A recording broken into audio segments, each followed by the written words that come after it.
आज हाथ जोड़ के प्यार से, शासन से, हर तरह से आपको भगवान प्रेरित करके निकाल रहे हैं। इस दलदल से निकल चलो। आपको अगर दलदल ही प्रिय है प्रपंच का, तो देख लेना एक समय आएगा कोई समझाने वाला नहीं होगा और तुम्हारी समझ नहीं होगी और तुम्हारा जीवन बहुत दूर प्रभु से होगा। विश्वास करो हमारी बात को। अभी अवसर है, निकल चलो। अभी तुम्हें हरि गुरु की बातें अच्छी नहीं लगती, अभी तुम्हें हरि गुरु का प्यार नहीं समझ में आ रहा, तुम्हें ऐसा लगता है कोई हमारे शरीर का प्यार करे तो वो हमारा प्यारा, इंद्रियों का दुलार करे सो हमारा प्यारा, हमारे मन के अनुकूल चलने वाला मिले तो सच्ची मानिए सारी बातें हरि से पूर्ण होती है। अगर कोई तुम्हें प्यार करता है, हाँ, तो नाटक करता है प्यार का, वो तुम्हारा शोषण करना चाहता है इसलिए प्यार करता है। कौन ऐसा हृदय वाला है जो अपने को न्यौछावर करके तुम्हें प्यार करे? वो केवल हरि और हरि गुणगान में मस्त भगवत अनुरागी, दूसरा नहीं। तुम तुम्हार सेवक असुरारी, स्वार्थ रहित जग जुग उपकारी। ये समझ में नहीं आता। प्यार का मतलब समझा जाता है वासनाओं का खेल हो तो प्यार, मनोरंजन हो तो प्यार, हरे मन का भंजन करके वासना का नाश करके उपासना में प्रतिष्ठित हो जाना, इसे प्यार कहते हैं। जो अविनाशी प्रकृति से भोग कर सुखी होना चाहता है कभी नहीं हो सकता है। शब्द याद कर लो।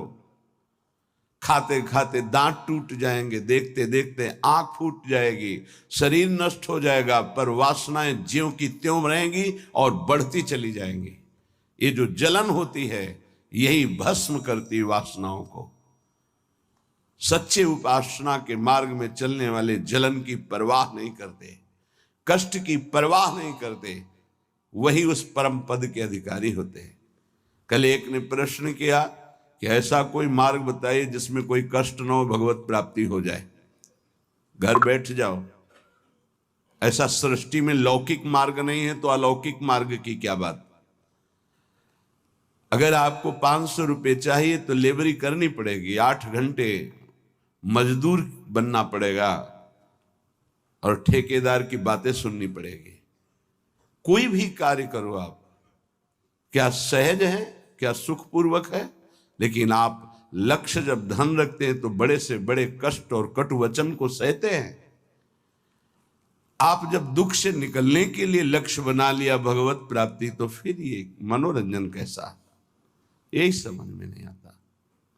एक आदमी प्यासा होता है, पानी पिला दे, कभी अगर वो दोबारा दिखाई देता है तो नेत्र नम हो जाते हैं कि एक दिन की प्यास इसने बुझाई थी। जन्म जन्म की प्यास बुझाने के लिए नाम मिला, मंत्र मिला, उपासना मिली, उसका कोई महत्व नहीं। ये तुम्हें प्यार नहीं नजर आ रहा। जो कभी संभाषण नहीं करते थे, देखते नहीं थे, वे तुम्हें अंतर और बाहर दोनों से देख रहे, तुमसे संभाषण कर रहे हैं, ये तुम्हें प्यार नहीं समझ में आ रहा। हमारी तो यही समझ में नहीं आ रहा कि उपासक का लक्ष्य क्या है। अगर लक्ष्य नहीं है तो तुम्हें कोई भी बदल नहीं सकता, और लक्ष्य है तो तुम्हें कोई बदल नहीं सकता। दोनों बातें समझ लो। लक्ष्य नहीं है तो तुम्हें परमार्थी कोई नहीं बना सकता, और लक्ष्य है तो तुमको कोई स्वार्थी नहीं बना सकता।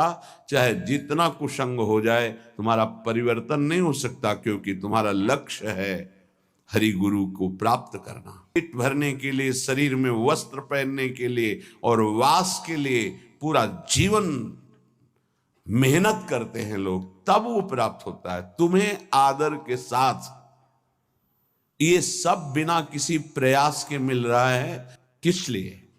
तुम भगवान के हो, प्रियालाल के हो, तो इस बात की तुम्हें इज्जत रखनी है कि तुम प्रभु के दास हो, उसी की सब सुविधा है। अगर दासत्व विषयों का रखोगे तो छल कर रहे हो हमारे प्रभु के साथ। ये छल तुम्हारे हृदय को ताप पहुंचा देगा, ऐसा ताप जो कहीं शांति नहीं मिलेगी। समझ में नहीं आता। मेरे प्रभु उतरते चले जाते हैं, झुकते चले जाते हैं आपको उठाने के लिए। आप ऐंठते चले जाते हैं कि आप कुछ हैं, भोगना पड़ेगा आपको आगे। शब्द याद कर लीजिए, आगे आपको प्रतिकूलता ऐसे घेरेगी कि फिर कोई बचाने वाला दिखाई नहीं देगा, वो आप क्लेशित होंगे। इसलिए सावधान हो जाइए, परिस्थिति को सहना सीखिए। सहत सहत बाढ़े भगति गृह तन गुरुहित गार।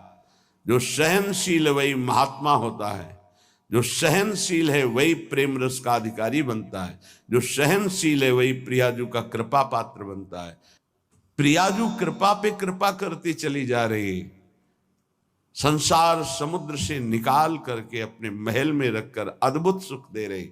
यहां जानते हो भजन का स्वरूप क्या है? रहना ही भजन हो जाता है। पर रह कहां पा रहे हो? यहां तन यहां रह रहा है मन विषयों में, मन नाना प्रकार की कामनाओं की पूर्ति में। क्या वृंदावन वास हो रहा है? ये वनवास है। वृंदारण्ये चर अचर दृक् पश्य वृंदावन श्री। जिह्वे वृंदावन गुणगान कीर्त श्रोत्र गृह्यान। वृंदाटव्या भज परिमल घ्राण गात्र त्वमस्मिन्। वृंदारण्ये लुठत पुलकितम कृष्णो केलिस्थलीसु। यह है भजन वृंदावन का। बोले नेत्रों से तुम यहां वृंदावन वासी जो खगमृग पशु पंछी मनुष्य हैं, इनको भाव से देखो। ये सब भजनानंदी महापुरुष हैं। ये भजन के प्रताप से यहाँ कोई सूकर बना हुआ है, कोई कुकर बना हुआ है, कोई पशु पक्षी बना हुआ है, कोई मनुष्य बना, कोई लता, कोई वृक्ष। ये जहां जो कुछ दिखाई दे रहा है, चर अचर दृक् पश्य वृंदावन श्री। ये वृंदावन की अद्भुत श्री वैभव शोभा भगवत स्वरूप है। यहाँ के कुत्ते का भी दर्शन कर रहे हो तो एक बहुत बड़े महात्मा का दर्शन करने से जो फल मिलता है वो मिलेगा, ध्यान रखना। हरिराम व्यास जी आचार्य हैं रस के, वो कह रहे हैं हो मन वृंदावन को श्वान। श्वान माने कुत्ता। यहाँ का कुत्ता कोई साधारण श्वान नहीं है, वो कोई परमहंस महापुरुष है जो प्रियाजू की स्केली कुंज में श्वान रूप धारण किए हुए रज का सेवन कर रहा है। आप क्या समझते हैं?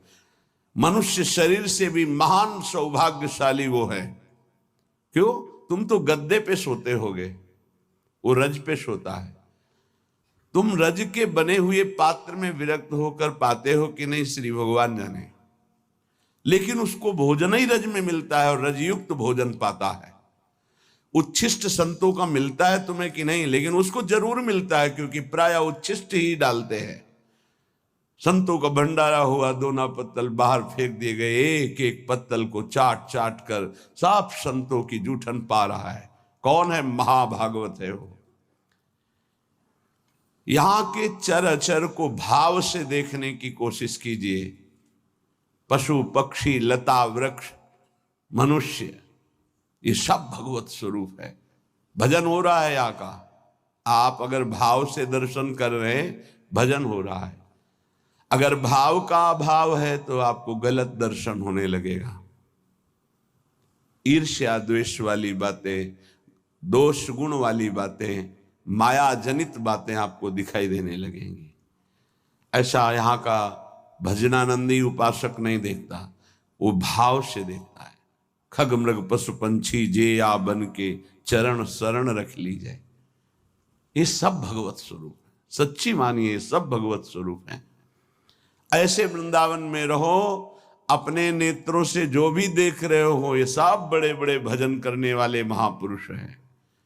न जाने कौन सा भजन किस जन्म में बना कि वो इस धाम में आकर के नाली की कीड़ा पशु पक्षी इन रूपों में विराजमान है।